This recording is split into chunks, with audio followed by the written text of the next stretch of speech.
यहाँ पर हम मॉडिफिकेशन लॉकों के बारे में बात करेंगे कि किस तरीके से लॉकों में मॉडिफिकेशन किया गया है, क्या मॉडिफिकेशन लॉकों के अंदर किया गया है।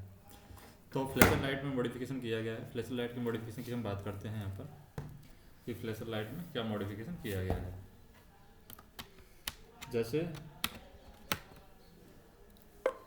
ये जो फ्लैशर लाइट में जो मॉडिफिकेशन किया गया है, यह मॉडिफिकेशन चालक या सहायक चालकों की सुविधा के लिए है, लेकिन इसके द्वारा S&GR में दी गई असामान्य स्थितियों में लोको पायलट सहायक लोको पायलट की कोई ड्यूटी कम नहीं होती है। इसी लोको के बीपी चार्जिंग और इलेक्ट्रिक कंट्रोल सर्किट में मॉडिफिकेशन किया गया है। बीपी पाइप अनकपल लोड पार्ट होने पर एसीपी या गार्ड द्वारा इमरजेंसी ब्रेक लगाने पर फ्लैशर लाइट स्वतः जलेगा और बजर बजेगा, एलईडी जलेगी और जीआर भी 0 पर आएगा। जैसे ये मॉडिफाइड फ्लैशर लाइट सर्किट का डायग्राम यहाँ पर दिखाया गया है। इसमें जो CC/LSA फ्यूज है हो गया, यहाँ पर CC/LSA फ्यूज, फिर यहाँ पर TT एक क्या होगी रिले होगी, यहाँ पर TS हो गया, एलईडी यहाँ पर जलेंगी, ये PR1 PR2 OFL ये बजर लग रही है यहाँ पर। उसके बाद में यहाँ पर हम देखें ये कट ऑन और ऑफ के लिए फॉल्ट के लिए मैग्नेटिक बल्ब यहाँ पर लगा हुआ है। तो यहाँ पर हम देखें जैसे कि बीपी चार्जिंग जो है, बीपी चार्जिंग 5.5 mm डाया के चौक से होती है और यह चौक MR3 और एडिशनल C2 रिले बल्ब के नीचे या बीच लगाया जाता है। शुरू में लोग के द्वारा लोड बीपी चार्ज करते समय ब्रेक एप्लीकेशन के बाद पुनः चार्ज करते समय इस कम डाया वाले चौक से बीपी चार्जिंग का समय पर्याप्त नहीं होता है। इसलिए लोकों में दोनों कैब में ड्राइवर डेस्क पर एक पुश बटन BPSW लगाया जाता है और इस पुश बटन को दबाने से मैग्नेट वॉल्व एनर्जाइज होता है, जिससे 19 mm के चौक से बीपी चार्ज होता है, जिससे चार्जिंग रेट बढ़ जाने से अति शीघ्र पूरा बीपी प्रेशर जाता है। चालक को शुरू में बीपी चार्ज करते समय ब्रेक लगाने के बाद पुनः बीपी चार्ज करते समय इस पुश बटन BPSW12 को दबा करके रखना चाहिए। फिर SW1 and SW2 reset switch दोनों कैब में सहायक चालक की तरफ लगाया जाता है। फ्लैशर लाइट स्वतः जल जाने पर यदि चालक उसे बंद करना चाहता है तो इस पुश बटन को दबाने से फ्लैशर लाइट और बजर बंद हो जाएगा, लेकिन एलईडी जलती रहेगी और जब तक कि बीपी प्रेशर में 4.6 kg/cm² नहीं होती है। और यदि फ्लैशर लाइट चालू रखना है, अगर फ्लैशर लाइट को चालू रखना है, यदि फ्लैशर लाइट को चालू रखना हो तो केवल बजर बंद करना हो तो फ्लैशर लाइट को मैनुअली ऑन पोजीशन पर रख दे सकते हैं। गाड़ी कार्य करते समय यदि फ्लैशर लाइट अपने आप ऑन होता है तो क्या करेंगे, बजर बजता है, एलईडी जलता है और रिग्रेशन आकर के ग्रेजुएटर 0 पर आ जाता है और दो चालक को इसे असामान्य घटना के संकेत के रूप में देखना चाहिए। SG&SR के नियमानुसार कार्यवाही करें। गाड़ी कार्य करते समय A9 द्वारा ब्रेकिंग और रिलीज करने पर यहाँ पर ध्यान देंगे, हम इन पर कार्यरत रहेंगे। इसलिए PR1 60 सेकंड टाइम लग रिले सर्किट में लगाया गया है। A9 को रिलीज करने पर यदि 60 सेकंड के अंदर BP 4.8 kg/cm² से अधिक नहीं बनता है तो फ्लैशर लाइट अपने आप चालू हो जाएगा और बजर भी बजेगा।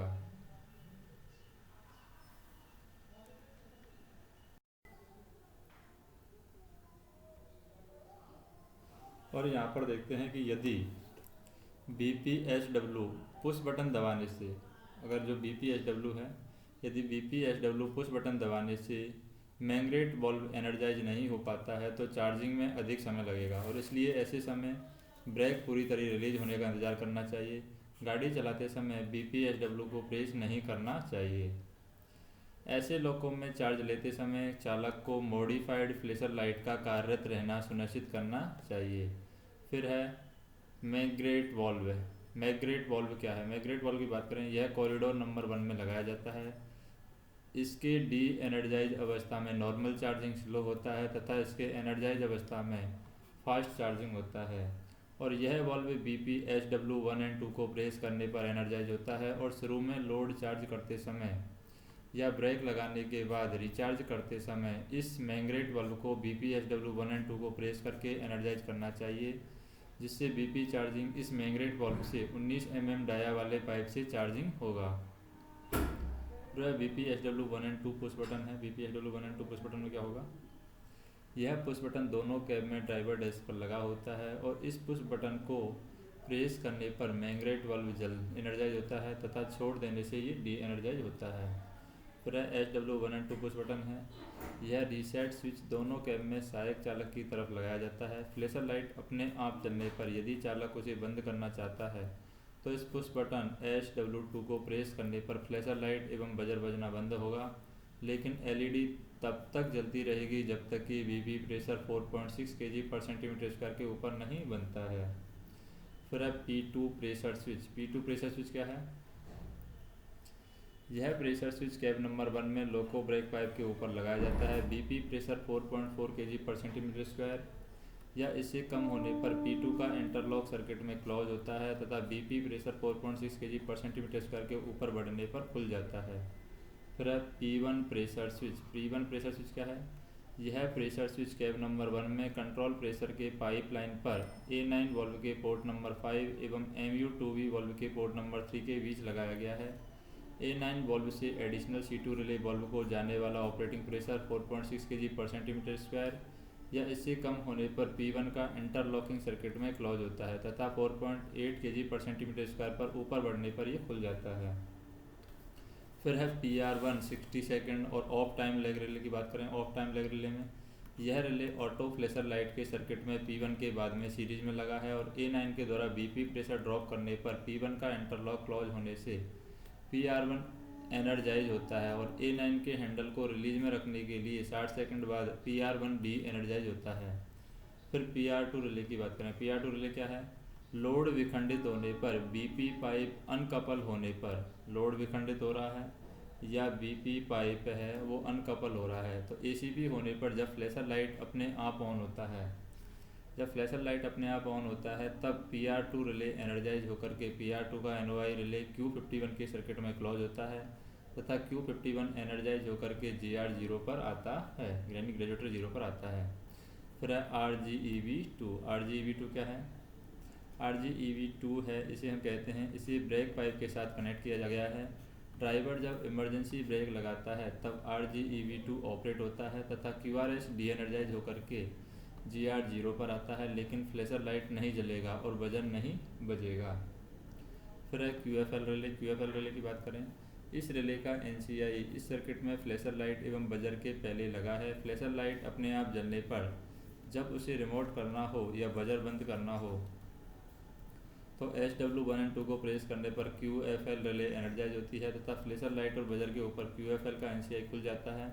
फ्लैशर लाइट एवं बजर को जाने वाली सप्लाई कट होकर के फ्लैशर लाइट ऑफ होती है तथा बजर बजना बंद होता है। फिर है TS स्विच। टेस्टिंग स्विच जो है TS स्विचिंग टेस्टिंग स्विच होगा, इसे ड्राइवर कैब में सहायक चालक की तरफ लगाया गया है और MPJ F एंड R में होने पर TS को दबाने से फ्लैशर लाइट जलेगा, बजर बजेगा और LED जलेगी। ध्यान रखें, हमें ऑटोमेटिक सिस्टम के अलावा फ्लैशर लाइट पहले की तरह सामान्य तरीके से मैनुअली भी ऑन कर सकते हैं। A9 द्वारा ब्रेक लगाते समय या रिलीज करते समय फ्लैशर अपने आप नहीं जलना चाहिए। यदि जलता है तो सिस्टम के खराब को समझकर उसे निम्न तरीके से आइसोलेट कर लॉग बुक में रिमार्क लिखें।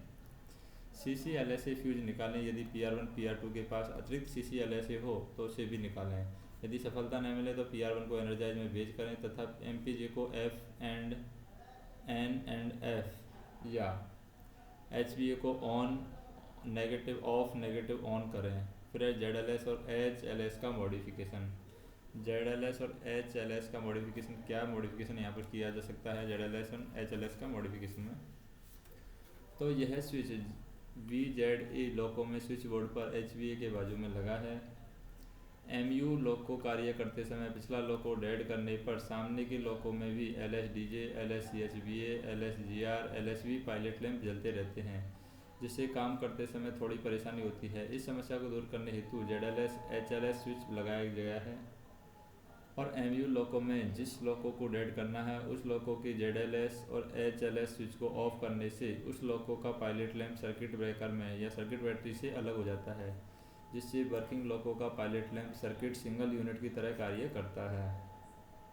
फिर यहाँ पर बात करें AJJ सेट के लोको में HLS स्विच लगा है और इस स्विच के ऑफ रहने पर इस लोको में पायलट लैंप भी नहीं जलेंगे और पेंटो भी नहीं उठेगा। VZA की बात करें, VZA सेड के लोको में ZLS स्विच लगा है और इस स्विच के ऑफ रहने पर उस लॉको में सिर्फ पायलट लैंप नहीं जलेंगे। फिर है LSGRR का मॉडिफिकेशन। LSGRR का मॉडिफिकेशन किस तरह किया जाता है? कुछ MU लॉको में LSGRR पायलट लैंप लगाया जाता है और यदि लीडिंग लॉको में LSGRR जल रहा है, इसका अर्थ है ट्रेनिंग लॉको का GR 0 पर है, और यदि लीडिंग लॉको का LSGRR बुझा हुआ है तो इसका अर्थ है कि ट्रेनिंग लॉको का GR नॉचेज पर है। आजकल कुछ लॉको में LSGRR की जगह LSGR 0 अन्य लॉको के GR के लिए पायलट लैंप लगाया गया है और जो इसी का कार्य करते हैं, एसीपी का कार्य करते हैं। फिर है सतर्कता नियंत्रण यंत्र यानी विजिलेंस कंट्रोल डिवाइस। इसका उद्देश्य क्या है? पायलट एवं सहायक लोको पायलट का गाड़ी संचालन के या परिचालन के दौरान सतर्क रहने के लिए AVV लॉको की तरह अन्य विद्युत लॉको में भी विजिलेंस कंट्रोल डिवाइस लगाया गया है। उपकरण क्या है? इसका उपकरण ये क्या है? सतर्कता नियंत्रण यंत्र के लिए उपकरण क्या है? इस प्रणाली में संचालन के लिए कुछ उपकरण लगाए गए हैं, जिससे कंट्रोल यूनिट लगाई है। यह यूनिट लॉको में हैंड ब्रेक के ऊपर, टूल बॉक्स में या कैब नंबर 1 के पीछे लगा है और इस यूनिट पर भी इसे बाईपास करने के लिए एक स्विच यानी VHVCD लगा है। डिस्प्ले यूनिट की बात करें, यह यूनिट लॉको के दोनों कक्ष में पायलट लैंप पर यानी PC, पायलट डेस्क पर यानी पायलट केबिन पर सहायक लॉको पायलट की ओर होगा और इस पैनल पर LED बत्ती बजर डिस्प्ले पैनल लगा है। फिर वह QCVD क्या है? यह रिले कक्षा संख्या 1 में TPN 3 में लगी है। कार्य प्रणाली क्या है इसकी? जब भी BL को ऑन करते हैं VCCD सेल्फ टेस्ट मोड में चला जाता है, जिससे QVCD एनर्जाइज हो जाती है और सेल्फ चेक के दौरान डिस्प्ले यूनिट पर बत्ती एक एक करके जलती रहेगी और सेल्फ चेक की प्रक्रिया पूरी होने के पश्चात power on and system okay की बत्ती भी यहाँ पर जलेगी। और यदि IP बल्ब का कटआउट बंद हो तो VCD लगातार सेल्फ चेक करता रहेगा और ऐसी स्थिति में प्रथम नॉच पर रिग्रेशन आएगा। अतः लोको का अधिभार ग्रहण करते समय IP बल्ब के कटआउट कॉफ का खुली अवस्था में होना सुनिश्चित करें। VCD में 2 मोड होते हैं जो किस प्रकार हैं? विजिलेंस मोड होता है और एक होता है स्लीपिंग मोड। विजिलेंस मोड क्या होता है? तो विजिलेंस मोड है जब MP को N पर रख करके SA9 को रिलीज करते हैं तो यंत्र विजिलेंस मोड में आ जाता है और इस मोड में एक्नॉलेज करने पर पेनल्टी ब्रेक लग जाते हैं। और जिस लॉको में लो एंड हाई स्विच लगा है, ऐसे लॉको में VCD 2 kmph के स्पीड पर विजिलेंस मोड में आती है। इसकी निम्न पोजीशन है, जैसे कि ऑफ दिया हुआ है, of low and VCD 0 kmph। इसका मतलब क्या है?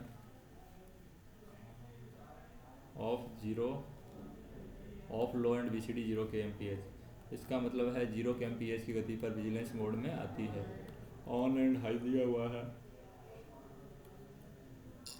इसका मतलब है VCD 2 kmph की गति पर विजिलेंस मोड में आती है। गाड़ी कार्य करते समय यदि लोको पायलट निम्नलिखित उपकरण को ऑपरेट करता है तो VCD को 60 सेकंड की साइकिल एक्नॉलेज हो जाती है और मास्टर कंट्रोलर द्वारा प्रोग्रेशन रिग्रेशन करना, EEC के द्वारा नॉच प्रोग्रेशन और नॉच रिग्रेशन करना, A9 द्वारा ब्रेक लगना, SA9 द्वारा ब्रेक लगना, सेंडर ऑपरेट करने पर और MPS को 1 पर रखने पर लोको पायलट के द्वारा एक्नॉलेज फुट स्विच को दबाना। फिर है VCD रीसेट क्या है? तो VCD रीसेट के बारे में हम बात करें, लोको पायलट के द्वारा गाड़ी चलाते समय उपरोक्त में से किसी को प्रत्येक 60 सेकंड में ऑपरेट करना होता है। VCD एक्नॉलेज होती है। यदि लोको क्रू ऐसा नहीं करता है तो VCD की डिस्प्ले पैनल पर पीली LED 8 सेकंड तक जलेगी और ऐसे समय लोको क्रू द्वारा 8 सेकंड के अवधि के अंदर भी VCD एक्नॉलेज करने के लिए उपरोक्त में से किसी एक को ऑपरेट करके अपनी सतर्कता की पुष्टि करनी होगी, जिससे LED का जलना बंद हो जाता है और उपरोक्त 8 सेकंड के अवधि के अंदर लोको क्रू द्वारा कोई प्रतिक्रिया नहीं दी जाती है तो अगले 8 सेकंड तक पीली LED की साथ बजर बजेगा और ऐसी स्थिति में लोको क्रू द्वारा VCD को एक्नॉलेज करने के लिए विभिन्न उपरोक्त में से किसी का एक का भी ऑपरेट करके अपनी सतर्कता की पुष्टि करता है, जिससे LED का जलना और बजर का बजना बंद हो जाता है। यदि लॉक को crew 60 second plus 60 second plus 60 second 76 second तक कोई कार्यवाही नहीं करता है तो वीसीडी का कंट्रोल यूनिट ऑपरेट हो जाता है और क्यूवीसीडी एनर्जाइज हो जाती है। फलस्वरूप इस रिले का एनसीआई खुल जाता है जिससे आईपी वाल्व के डी एनर्जाइज हो जाता है और ट्रेन में वाल्व ब्रेक लग जाते हैं और NYVE2 की ब्रांच पर लगे जाता है जिससे ऑटो रिग्रेशन आता है। फिर है पेनाल्टी रीसेट करने का तरीका।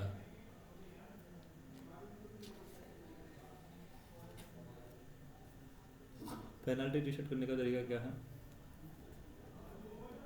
पेनल्टी ब्रेक लगने पर 32 सेकंड के पश्चात एमपी को शून्य पर रख करके वीसीडी रीसेट पुश बटन दबाएं जिससे वीसीडी रीसेट होगी और ब्रेक रिलीज हो जाएंगे।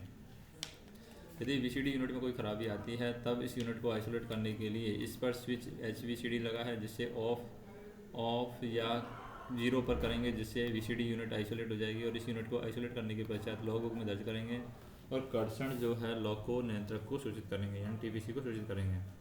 तो वीसीडी कंट्रोल सर्किट है यहाँ पर, ये HVCD है, ये A9 SA9 MP ECC standards MPOS1 PVCD, ये वीसीडी कंट्रोल यूनिट है। ये डिस्प्ले यूनिट आ जाएगी, ये QVCD आ जाएगी। इधर हम देखें Q30 QEN4 और QC QVCD।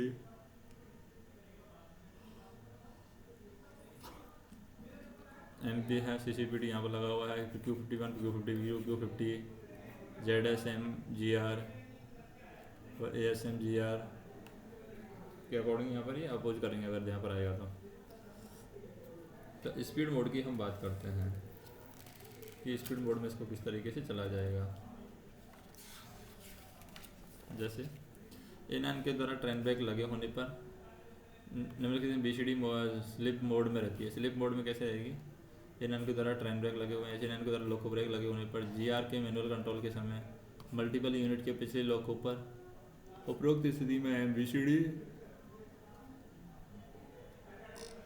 स्लिप मोड में रहती है और इस मोड में वीसीडी एक्नॉलेज करने की आवश्यकता होती है। वीसीडी ऑपरेट अवस्था में यदि लोको पायलट E3W के कॉक को बंद करता है और तब प्रथम नॉच पर बिना संकेत नॉच बैक होगा।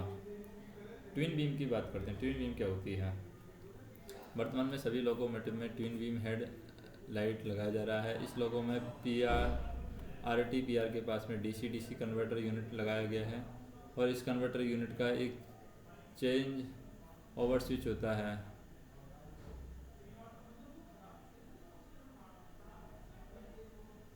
नेक्स्ट हम देखें तो इस कन्वर्टर यूनिट पर एक चेंज ओवर स्विच लगा है जिसके द्वारा कन्वर्टर सर्विस में लाए और आइसोलेट किए जाने पर लोगों का चार्ज लेते समय इस स्विच को दोनों पोजीशन पर हेडलाइट का जलना सुनिश्चित करें और इसमें 2 बल्ब होते हैं। प्रत्येक बल्ब में 2 फिलामेंट होते हैं जिसमें एक फिलामेंट 90 वाट का और दूसरा फिलामेंट 100 वाट का होता है। इसके कुछ लाभ हैं जैसे कि रोशनी चमकदार होने की दृश्यता दूरी बड़ी है जो लगभग 305 मीटर है। बल्ब की उम्र अधिक है, अनुरक्षण खर्च कम है, बल्ब बदलना आसान है। न्यूट्रल सेक्शन में डीजे ओपन करने होने के बाद ही हेडलाइट जलती रहेगी। यदि एक यूनिट खराब हो तो दूसरी यूनिट में कार्य कर रहा है और पावर हानि नहीं है। दोष निवारण की बात करें, दोष निवारण में क्या जाएगा?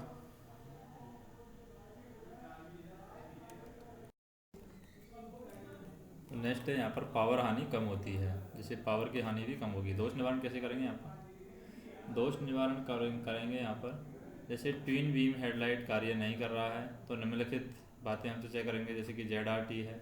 ZRT स्विच की पोजीशन ऑन पर होना सुनिश्चित करेंगे और एक DC-DC कन्वर्टर लगा है तो उस पर एक चेंज ओवर स्विच दिया गया है, उसकी position main and stand by हमें चेक करेंगे। DC-DC कन्वर्टर में मेन एंड स्टैंड बाई के लिए अलग अलग ग्लास फ्यूज लगा है, उसे हम चेक करेंगे।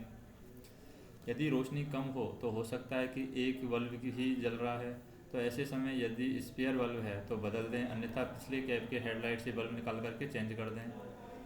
RTPR का इनकमिंग और आउटगोइंग वायर डमी और टैप कर दिया गया है जिसकी वजह से RTPR कार्यरत नहीं रहेगा।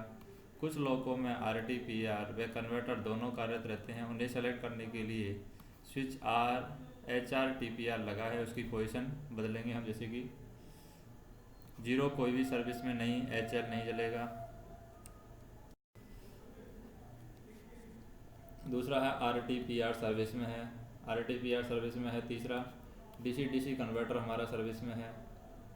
अब BPEMS क्या होता है? BPEMS की बात करें इसका पूरा नाम इमरजेंसी स्टॉप प्रेस बटन है। यह पायलट कैब में लोको पायलट डेस्क पर सामने की ओर लगा है। इसका उपयोग पायलट आपातकाल में कर सकता है। स्विच को ऑपरेट करने पर एक रिले QEMS एनर्जाइज होती है और इस रिले के एनर्जाइज होने से निम्नलिखित कार्य होंगे। कौन कौन से कार्य होंगे? जैसे यहाँ पर इसको रोटेट करेंगे तो रोटेट करने पर क्या होगा? रोटेट इन दिस डायरेक्शन, इस डायरेक्शन में रोटेट करेंगे तो ये BREMS स्विच है, इसको रोटेट करेंगे।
तो यहाँ पर हम देखें जैसे कि यहाँ पर डीजे है, खुल जाएगा और पेंटो नीचे आएगा, ऑटो रिग्रेशन आएगा, IP बॉल्व है डी एनर्जाइज हो जाएगा जिससे गाड़ी में आपात ब्रेक लग जाएंगे और BPEMS स्विच को ऑपरेट करने के पश्चात उसे रीसेट करना होगा। सर्वप्रथम ZPT को 0 पर लाएंगे, उसके बाद रीसेट करने के लिए बटन पर लगे तीर के निशान की दिशा में घुमाएंगे और जिस लॉकों में इमरजेंसी स्टॉप प्रेस बटन लगा हुआ है उस लॉकों का चार्ज लेते समय इस बात को सुनिश्चित करें कि IP बॉल्व का कटआउट खुला है। फिर है OHE supply indicator. OHE supply indicator क्या होता है? कुछ लॉकों में कैब के अंदर OHE इंडिकेटर लगे हुए हैं, जैसे कि 25 kV पावर सप्लाई है, ये ऑन है कि ऑफ है, ये लगे हुए हैं। इस इंडिकेटर पर हरा, लाल और पीला निशान है। हरा LED OHE सप्लाई होने का संकेत देती है, लाल LED OHE सप्लाई न होने का संकेत देती है। और ध्यान रहे कि यह LED का संकेत केवल जानकारी हेतु है। पीला LED सेंसर फेल्योर होने का संकेत देती है। इसके आधार पर आप छत पर चढ़ना, लोको फेल करना आदि के निर्णय नहीं कर सकते। छत पर चढ़ने हेतु निर्धारित विधि जैसे लोको और OHE ग्राउंडिंग आदि का उपयोग करना है। LED की ब्राइटनेस को एडजस्ट करने के लिए रोटेटिंग स्विच होता है जिसकी लो पोजीशन और हाई पोजीशन होती है। फिर अग्निशामक यंत्र हम देखते हैं। विद्युत इंजन के दोनों कैब में 2 dry chemical powder type DCP अग्निशमन यंत्र 5 kg क्षमता उपलब्ध कराए गए हैं। अग्निशमन यंत्र की जांच करें हम। यह भरा हुआ एवं सीलबंद होना चाहिए। समाप्ति की तारीख की जांच की जानी चाहिए। इसमें उचित डिस्चार्ज पाइप लगा होना चाहिए। दोनों कैब में 2 नग अग्निशमन यंत्र हमेशा तैयार स्थिति में रहना चाहिए। इसका उपयोग कहाँ किया जाता है? इंजन के किसी उपकरण में भारी धुआं आग लगने पर आग बुझाने तक अग्निशमन यंत्र का उपयोग किया जाता है। इसका परिचालन कैसे किया जाएगा? वेड स्ट्रिप को खींचे जिससे क्लैंप रिलीज हो जाएगा, जिसमें ब्रैकेट में अग्निशमन यंत्र रखा जाएगा। ब्रैकेट से अग्निशमन यंत्र को बाहर खींचे और नॉब को थोड़ा नीचे शिफ्ट। सेफ्टी क्लिप को रखें और इसे आग के स्थान पर ले जाएं। वाल्व से सेफ्टी क्लिप को हटा दें। अग्निशमन यंत्र के जेट पाइप को दिशा देकर के नॉब को प्रेस करें, जिससे पाउडर की धार बाहर निकलेगी। पाउडर की धार को आग की जगह पर एक सिरे से दूसरे सिरे पर प्रयोग करें। यदि आवश्यक हो तो दूसरे अग्निशामक यंत्र का उपयोग करें। लॉग बुक में उपयोग किए गए अग्निशमन यंत्रों की संख्या उनके स्पेसिफिकेशन नंबर की दर्ज करें। सतर्कता की बात करें। सतर्कता क्लियर पंचर के लिए इसे झुकी हुई स्थिति में न रखें। परिचालन इसे आग के नज़दीक मोड़े ताकि जेट की आग की लपटों पर रखा जा सके। और जब पाउडर की लंबाई धीरे धीरे कम होती है तो अग्निशमन डिस्चार्ज होता है और धुआं शेष तौर पर बंद कमरे में खतरनाक हो सकता है। अतः उपयोग के बाद आग वाले क्षेत्र में हवा का संचार रोक दें और परिचालक को बुझा हुआ गैस सूंघने से बचाना चाहिए। फिर है आपात फील्ड टेलीफोन। आपात फील्ड टेलीफोन क्या है? लोको पायलट के द्वारा शेड या इंजन या कर्मीदल परिवर्तन केंद्र से इंजन का चार्ज लेते समय यह सुनिश्चित करना चाहिए कि इंजन में आपात टेलीफोन दिया गया है। तालित सॉकेट सहित EFT सॉकेट का औसतन 1 किलोमीटर के अंतराल पर होना चाहिए। वह निकटतम सॉकेट का स्थान OHE मास्ट पर दिए गए चिन्ह से जाना जा सकता है। चलने के दौरान जब कभी लोको पायलट को किसी असामान्य बात का पता चले, यदि आवश्यक हो तो वह अपनी गाड़ी को रोक सकता है। TPC, TLC, SCOR और EFT अन्य साधनों के जरिए सूचित कर सकता है। EFT बॉक्स में दी गई लोको पायलट के पास रखी हुई चाबी से आपात सॉकेट को ताला खोलें। आपात सॉकेट में प्लग लगाएं।